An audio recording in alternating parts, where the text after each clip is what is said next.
On the line, we have Congresswoman Jasmine Crockett, representing good people of Texas 30. Ms. Representative, how are you doing today? I'm doing well. How about yourself? I'm doing fantastic, and I'm very, very glad to be speaking with you because these are very, very exciting times. Within a week, Vice President Kamala Harris raised $200 million. There are 130,000 new volunteer signups, and the momentum has just been fantastic. Can you just talk about how exciting this moment is for Black women and for Democrats? Yeah, I mean, it's a great time in this country, and Lord knows we needed a little bit of hope. So I'm really excited. The first portion of your question asked about Black women. For the longest, Black women have held the Democratic Party down. And I don't know that it's really translated into seats at the table. But to have a Black woman potentially ascend to the most powerful position in the entire world is truly one of those pinch-me moments. As it relates to the Democrats, I love the enthusiasm that we're seeing on the ground, especially from young people, because this will be a president that will champion so many things that they prioritize, whether we're talking about repro, whether we're talking about guns, or whether we're talking about environmental issues. So I think that they've got the candidate that they can rally behind. A lot of people kept saying they didn't want an election that was just going to be a referendum against someone, but they actually wanted to vote for someone. And I think that that's what we're seeing. I just need us to hold on for a little less than 100 days and make sure that we continue to carry this momentum forward until we win. We have to talk about policies because that is going to be the natural conversation. How do you believe that Kamala Harris's policies, if she's elected president, will positively impact not just America, but specifically the African-American community? Yeah, I mean, listen, this administration, their wins, that was done in partnership with President Biden. And one of the biggest wins that people don't talk about enough, in my opinion, has to do with the investments that we saw going into HBCUs. I used to tell people, it makes a difference that she's there. We know that somewhere between $14 and $16 billion has specifically been invested in HBCUs, when the most that had ever been invested prior to had been $253 million. That is huge. But when we start looking at things such as what they've consistently called her, because they don't really have an answer for her greatness, they've been like, oh, she's a DEI hire. We know that they are consistently trying to write into every single bill that comes on the floor, whether it's a simple appropriations or otherwise, something about defunding diversity, equity, and inclusion in this country. We know that we've got a Supreme Court that has specifically gone after affirmative action. What people don't realize is that they're quickly trying to get to the point that when it comes to investments in Black businesses, that those investments completely dissipate. We saw what happened to the Fearless Fund. Under her leadership, we won't have that, because this is our opportunity to have economic wealth, to start to make sure that we can continue to close that gap that exists when we look at the racial wealth gap. And so she is going to make sure that not only we get back on track, but that we actually move forward in an aggressive way. We know that hundreds of new Black businesses were created, if not thousands of new Black businesses were created under this administration. So we know that the economy matters. We know that making sure that Black folk have economic opportunities matters. But also, when you start to talk about reproductive access, one of the things that people don't talk enough about is the fact that that has economic indications as well. And so being able to control what happens to your body and when is absolutely going back to the economics of it all as well. Speaking with Congresswoman Jasmine Crockett, who represents the good people of the 30th Congressional District in Texas. Representative Crockett, the attacks are going to come. They're going to be fast and furious, because that is par for the course for Donald Trump and his allies. How should we prepare for that? Because some of them are going to be overtly racist. I know it's going to turn up the temperature on an already volatile political situation in America. Yeah, here's the deal. The vice president has been a Black woman her entire life. So, I like to tell people that she's built for this. It doesn't mean that she deserves it, but definitely she has seen the likes of a Donald Trump and his acolytes for a very long time. What I'm most concerned about is the disinformation and misinformation around her record, especially when you start to say, oh, she's a prosecutor. On one hand, people look at it and say this is kind of the perfect scenario. You've got someone who is obviously a criminal, and then you've got a prosecutor on the other side. Which one gets the vote? And there are those that say it's easy to vote for the prosecutor. But considering the criminal justice or the criminal injustice that is specifically targeted Black and brown communities in this country, there still is angst when it comes to the title of prosecutor. And so some of the things that they're going to try to do is say that she broke all kinds of laws and all she wanted to do was lock Black folk up, when the reality is that when she became Attorney General, she is the one that decided that there needed to be body cams for all law enforcement agencies. I mean, when we think about the fact that we just lost Sonia Massey, one of the reasons that we don't have to depend on what those officers reported out is because body cams were worn. And this was years ago that she was a proponent of this and she saw the need for this.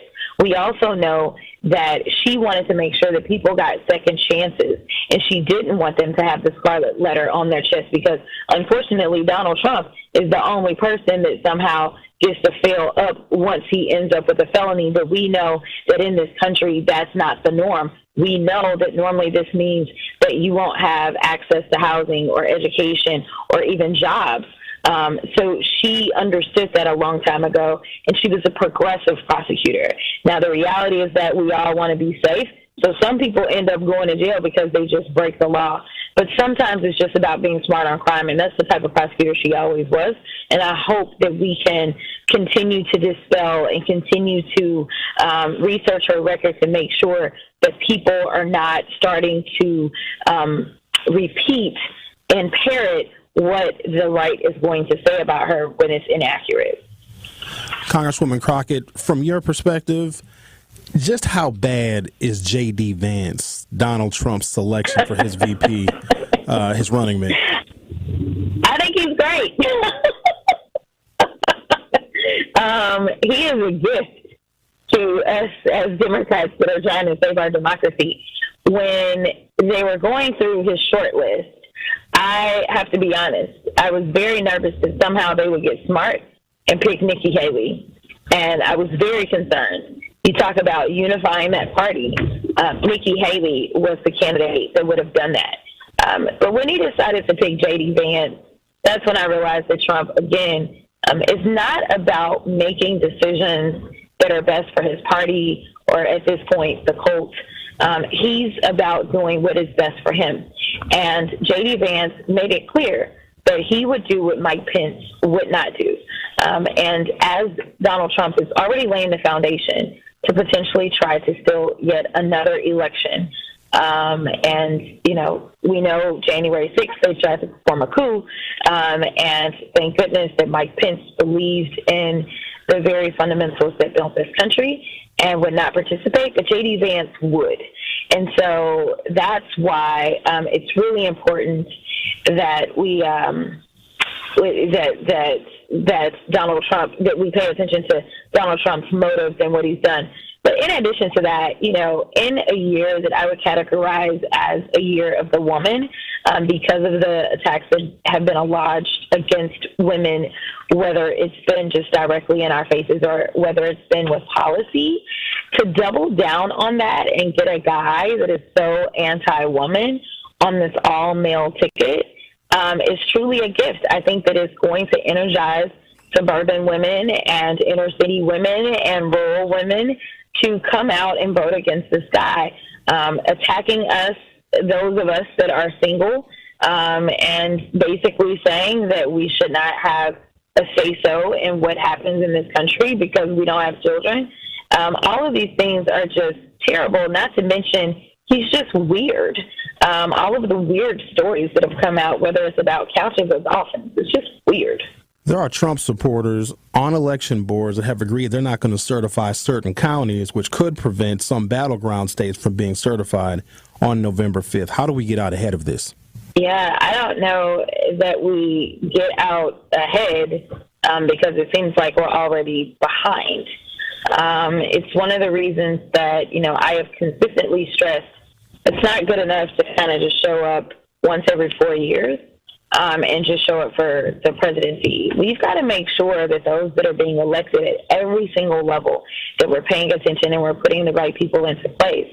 And I don't know how many opportunities or options we have for replacing some of these people with people not that are necessarily Democrats, but people that believe in the rule of law, believe in the sanctity of our elections, believe in kind of going forward. We know that, when we look at the Colorado case that ultimately ended up in the Supreme Court where they were trying to kick him off the ballot, it actually was Republicans that did that. These were Republicans that believed in the Constitution and the rule of law, and they believe that constitutionally he should be prevented from running for office because he has been basically found to be an insurrectionist in so many words. And so, I think that the only thing that we can do is, even on the federal level, we're so limited. But we need to start calling this out and start applying pressure. We need to also figure out which attorney generals are willing to get involved, if need be, to get people to kind of carry out their duties. I do know that I actually am a little bit more optimistic than maybe some others are, because we've seen the courage of a Fani Willis, because we've seen what happened in Arizona with the indictment of those that were trying to participate in taking down our election. I think that people will think twice and think long and hard about the possibility that they may end up in trouble if for some reason they try to subvert the will of the people and they try to interfere with our elections. So I think people will tread a little more carefully. While we know that Trump's cases in Atlanta are on hold and a couple of others, we've seen at least 3 or 4 convictions come out of that. And, ultimately, it's always the little guy that ends up taking the fall. We've seen how many of Trump's allies and friends, just look at Rudy Giuliani and the fall that he's had. So I think that seeing some of this really will deter some people from doing the wrong thing. Congresswoman Jasmine Crockett of Texas's 30th Congressional District, it's been an absolute pleasure talking to you. So you know what I think I might do? I might have our Congresswoman Gwen Moore of Wisconsin's 5th District get you up here so you can come campaign in Milwaukee. We'd love to have you. Yes, they are trying to get me. It's Mandela Burns who texts me most often, trying to get me up there. But Miss Gwen is like my auntie. And so she talked to me on the floor the other week about getting up there. So as soon as I can find the time, I'll be there. Congresswoman Jasmine Crockett, thank you so much. Have a wonderful day. Thanks, you too. The Truth with Sherwin Hughes will be right back. Don't touch that dial. The Truth with Sherwin Hughes will be right back on 1017 The Truth, The Truth app, and 1017thetruth.com.